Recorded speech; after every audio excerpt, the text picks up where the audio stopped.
و صبح بخیر. نویدی بامدادی رادیو آزادی است که از شهر پراگ برای شما تقدیم میکنیم و من طاهری سفر در برنامه امروز چهارشنبه 6 مارس همراه شما هستم. اول از وضع هوای تاجیکستان میگوییم که در بسیاری از شهر و ناحیه‌های کشور نیمه ابری می شود. در ختلان ممکن است که باران میبارد ولی هوا تا 18 درجه گرم خواهد بود. در مرکز سوخت شهر خوجند باران نیست اما حرارت به 13 درجه میرسد. در خوروغ هوای نیمه ابری است و حرارت تا 7 درجه بالا می رود. در دوشنبه و نواحی اطراف آن هوا امروز نیمه ابری خواهد بود و با گفته هواشناسان تاجیک ممکن است حرارت تا به 16 درجه برسد. خب شروع میکنیم از خبرها. شرافالدین گدایف یکی از فعالان مخالفان تاجیک از تاجیکستان به هلند برگشته است. میگوید به دوشنبه اختیارا برنگشته است و او را مقامات تاجیکستان از روسیه را بودند. در یک نوار ویدیویی که پیمان ملی یک ائتلاف سازمان‌های مخالف حکومت تاجیکستان در یوتیوب نشر کرد، شرافالدین گدایف از جامعه شهروندی، سازمان‌های حامی حقوق و حکومت هلند و دیگر کشورها اظهار سپاس کرده است که برای بازگردانیدن او از دوشنبه کمک کردند.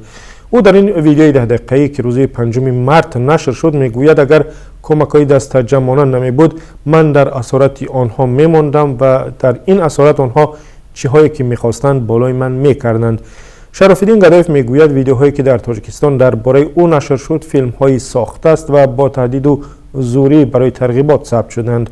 او در این ویدیو وعده می‌دهد که چگونه ربوده شدن در تاجیکستان چیها کشیدنش را به زودی آشکار می‌کند.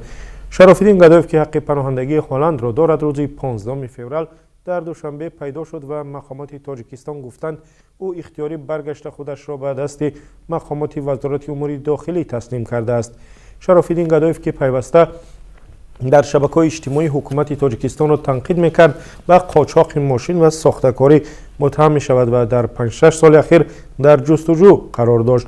او متفق و از همکاران مؤسس گروه 24 عمرعلی قواتف بود که او سال 2015 در ترکیه کشته شد و روز 5 مارس از کشته شدن عمرعلی قواتف مؤسس گروه 24 که فعالیتش در تاجیکستان ممنوع از 4 سال سپری شد. این منتقد حکومت در ترکیه طور گفتیم به طور اسرارآمیز کشته شد و سازمانش بعداً به نوع پهن و پرشان گشت.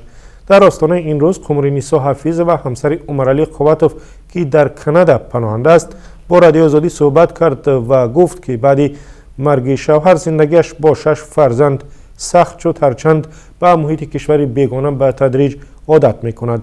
قمرنیسا حفیظ و میگوید به فعالیت‌های سیاسی توجه ندارد ولی از آنچه در صحنه سیاسی در تاجیکستان می‌گذرد به خوبی آگاه است. میگوید عضو کدام سازمان از جمله گروه 24 نیست و گفته قمرنیسا فضای سیاسی در تاجیکستان چنین شده است که نه حکومت و نه مخالفان تحمل تنقیدی هیچ کسی را ندارند. قمرنیسا حفیظ و گفت که منزل اجاره گرفته است در کانادا و فرزندانش در مکتب تحصیل می‌کنند. دختری کلانیش 18 سال داشته در دانشگاه پذیرفته شده است.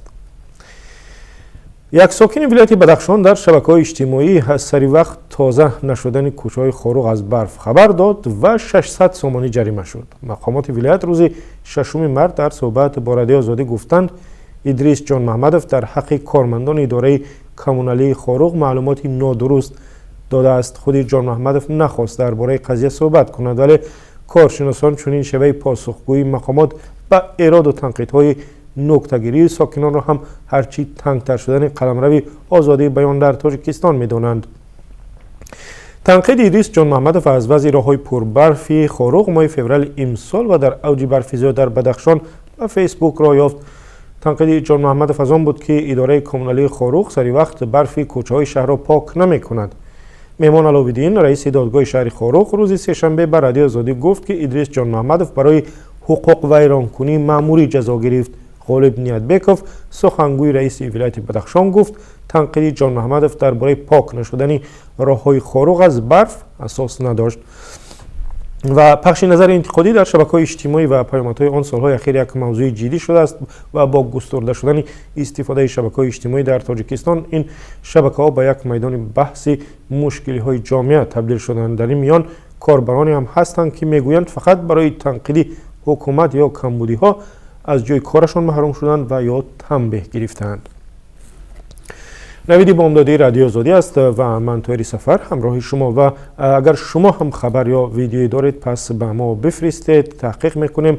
اگر درست بود با تمام جزئیات نشر خواهیم کرد و به شما هم میرسانیم. تلفن های ما برای تماس کد 420 724 053 959، کد 420 724 056 681. تکرار میکنم، کد 420 724 053 959، کد 420 724 056 681. ایما، واتساپ و وایبر و تلگرام با هر کدامی که خواستید به همین رقم ها به ما نویسید. برنامه را ادامه می‌دهیم. در ولایت سوخت 5 زن تن فروش و مبتلای ویروس نارسایی مسئولیت بدن را از 1 تا به 1.5 سال از زندان محکوم کردند. با گفته مقامات این زنان در خوجند و منطقه اطراف شهر حیات چند نفر را زیر خطر گذاشتند. رادیو آزادی نامناسبی محکوم شده ها و 2 زن دیگری گمانبر را در دست دارد، ولی به دلایل اخلاقی نام آنها را چاپ نمی کند. معروف جان رستمزاده، دادرس دادگاه شهری خوجند، روز 5 مارس به رادیو آزادی گفته که از محکوم شده ها زن 21 ساله روس که 1 سال از آزادی محروم شد برای دانسته پهن کردن ویروس نارسایی مسئولیت بدن جزا گرفت. دادرس گفت این زن در یکی از کلوب‌های شبانه در خوجند به حیث رقاصه کار میکرد. سال 2015 همچون گرفتار ویچ سپید رسما ثبت نام شد. با وجود این با 4 مرد ارتباط جنسی داشته است. مردها از بیماری او خبر نداشتند، گفت نماینده دادگاه. این زن در مرافعه دادگاهی گفته است که با 2 کودکش در خوابگاه میزیست و برای تامین آنها با پول نیاز داشت، برای همین تن فروشی میکرد. زن دیگری که دادگاه شهر خوجند برای 1.5 سال پس پنجره فرستاد، ساکن 30 ساله ناحیه باباجان غفوروف بوده است. مقامات دادگاه میگویند او بیش از 10 مرد را زیر خطر مبتلا شدن به ویچ گذاشته است. 3 زن دیگری مبتلا به ویروس هم چنین سرنوشت داشتند. مسئولان اداره تندرستی ولایت سوخت میگویند بیش از 80% سرایت ویچ در منطقه توسط ارتباط جنسی صورت میگیرد. در ولایت بیشتر از 2300 نفر مبتلای بیماری ویروس نارسایی مسئولیت بدن ثبت شدند. و یک خبر اقتصادی داریم در باره آن که یک هیئت صندوق بین المللی پول برای گفتگو با مقامات تاجیکستان وارد دوشنبه شد. دوشنبه امید دارد از این مؤسسه بین المللی مالی 220 میلیون دلار قرض بگیرد. یوری سابلیف، رهبر دفتر صندوق بین المللی پول در تاجیکستان، روز 5 مارس به رادیو آزادی گفت که سفر هیئت روز 4 مارس شروع شد و 2 هفته ادامه می‌کند.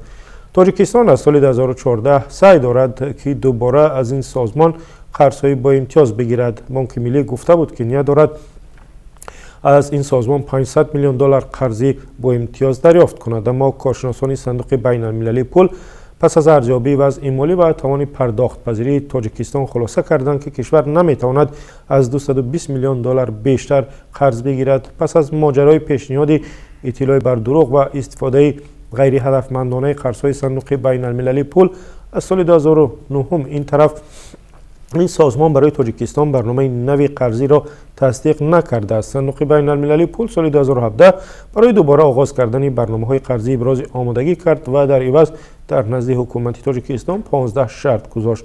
از جمله از تاجیکستان خواست که اگرو اینوست بانک و تاجیک صادرات بانک را مفلس اعلام کنند و به شرکت‌های علاهیده امتیاز ندهد.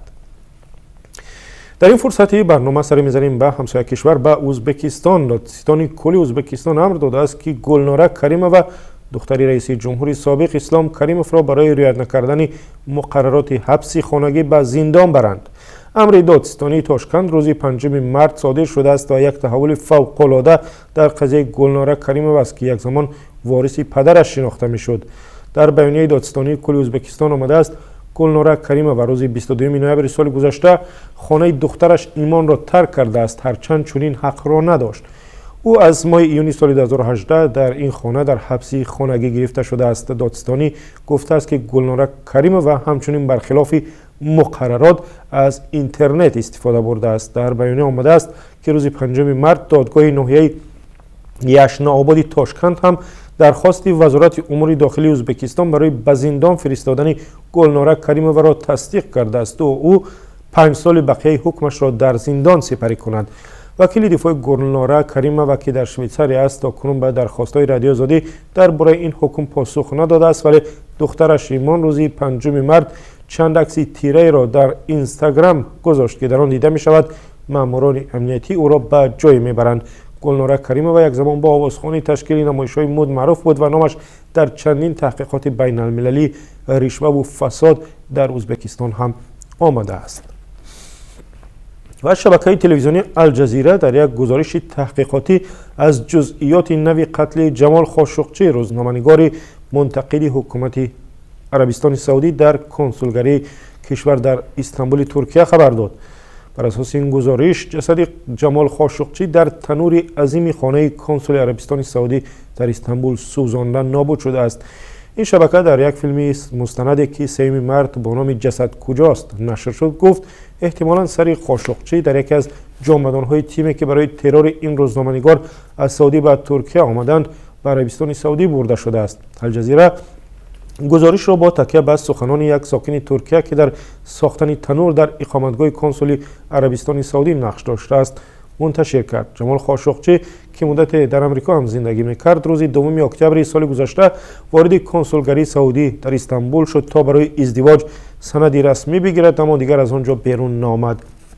عربستان سعودی در آغاز دست داشتن در این جنایت را رد می‌کرد، اما 17 روز بعد گفت جمال خاشقچی از سوی یک گروه خودسر و در یک جنجال ناخواسته کشته شده است. جسد خاشقچی هرگز به دست نیامد و افسران ترکیه گفتند پیکر او سوزانده شده است. عربستان سعودی گفت که احمد اسیری معاون رئیس سازمان جاسوسی و سعود القحطانی یکی از مشاوران بلندپایه ولیعهد شاه را برای این قتل از مقام‌هایشان برکنار کرده است. 18 تن دیگر هم گویا محاکمه شده و شماری از آنها را به قتل محکوم کردند. و بیننده ارجمند در پایان برنامه با درخواست خود شما قربی سامانی در برابر دیگر اسعار خارجی را یادرس می‌شویم. بر اساس قربی تعیین کرده بانک ملی امروز 6 مارس $1 به 9 سامانی و 43 درم و 1 یورو به 10 سامانی و 69 درم برابر است. قربی روبل هم مثل روزهای پیش تغییر نیافته است و اگر پول روسی کار دارید پس 1000 روبل حداقل 143 سامانی می شود. خب اینجا نویدی بامدادی به پایان رسید. خبرهای تازه دیگر رو که در جریان روز به ما رسید در برنامه خبری به شما میرسانیم. برنامه مثل همیشه ساعت 5 به وقت دوشنبه آغاز می شود و ما را مستقیم در کانال آزادی ویدیو در یوتیوب و هم صفحه رادیو آزادی آزادی.org تماشا کنید. تا آن زمان خدا نگهدار.